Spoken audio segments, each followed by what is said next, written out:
2022-এ খুনের মামলায় কুলপিতে গ্রেপ্তার তৃণমূল নেতা। অভিযুক্ত রহিম মাস্টার কুলপি ব্লক তৃণমূলের সংখ্যালঘু সেলের সভাপতি। অভিযুক্তের স্ত্রী তৃণমূল পরিচালিত গাজীপুর গ্রাম পঞ্চায়েতের প্রধান।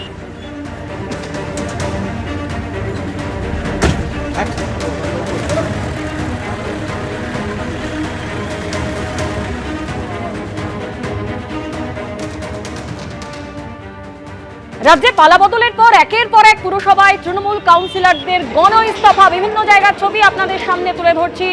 ভাটপাড়া পুরসভা এবং অন্যদিকে একদিকে রয়েছে উত্তর ব্যারাকপুর পুরসভা, যেখানে চেয়ারম্যান সহ 15 জন তৃণমূল কাউন্সিলর পদত্যাগ করেছেন। ডায়মন্ড হারবার পুরসভা, যেখানে 16 জন তৃণমূল কাউন্সিলরের মধ্যে 8 জনের ইস্তফা। আর অন্যদিকে ভাটপাড়া পুরসভা, যেখানে চেয়ারম্যান সহ 30 জন তৃণমূল কাউন্সিলরের ইস্তফা। গারুলিয়া পুরসভায় 21 জনের মধ্যে 10 জন তৃণমূল কাউন্সিলর পদত্যাগ করেছেন। আর অন্যদিকে হালিশহর পুরসভা, যেখানে একসঙ্গে 16 জন তৃণমূল কাউন্সিলর ইস্তফা দিয়েছেন। কাথি পুরসভায়, যেখানে 17 জন তৃণমূল কাউন্সিলরের মধ্যে 12 জন তৃণমূল কাউন্সিলর পদত্যাগ করলেন।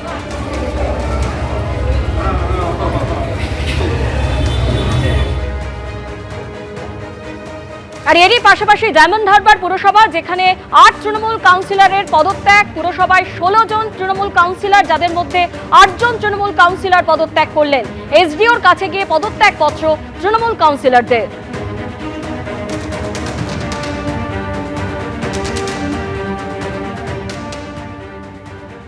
সরকারের নির্দেশের পরই আজ থেকে মালদায় চালু হোল্ডিং সেন্টার। ইংরেজ বাজারের হোল্ডিং সেন্টারে রাখা হয়েছে 9 বাংলাদেশিকে। 9 বাংলাদেশের মধ্যে 3 মহিলা সহ 6 জন নাবালক ও নাবালিকা আছে। 9 বাংলাদেশিকে গাজল থেকে ধরে আনা হয়েছে।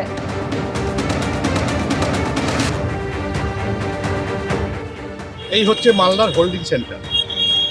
এখানেই 9 জন বাংলাদেশিকে ধরে আনা হয়েছে, তাদের চিহ্নিত করা হয়েছে। এবার তাদেরকে পুশব্যাক করবে। বিএসএফের সঙ্গে কথা বলেছে। মালদা জেলার একমাত্র হোল্ডিং সেন্টার এটা কর্মক্ষেত্র হিসেবে ব্যবহার করতো আগে সরকার। এখন এটাকে এই হোল্ডিং সেন্টার হিসেবে ব্যবহার করবে জেলা প্রশাসন। অভিজিৎ চৌধুরী, এবিপি আনন্দ, মালদা।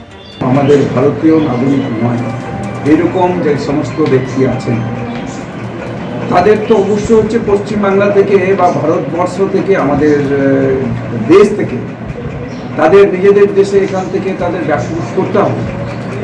এটা তো খুবই জরুরি। প্রথম হচ্ছে আমাদের রাজ্যকে সুরক্ষিত করব, আমাদের দেশকে সুরক্ষিত করব। যা এতদিন ধরে তৃণমূল কংগ্রেস যা আমাদের রাজ্যটাকে ওই রোহিঙ্গাদের, সন্ত্রাসবাদীদের, জিহাদিদের একটা করিডোর হিসেবে ব্যবহার করার সুযোগ করে দিয়েছিল। অন্তত ইনফিল্ট্রেশনরা ভয় পাবে, সন্ত্রাসবাদীরা ভয় পাবে। দেখুন, এটা নাগরিকত্ব দেওয়া বা অবৈধ প্রবেশ কমপ্লিটলি কেন্দ্র সরকারের হাতে।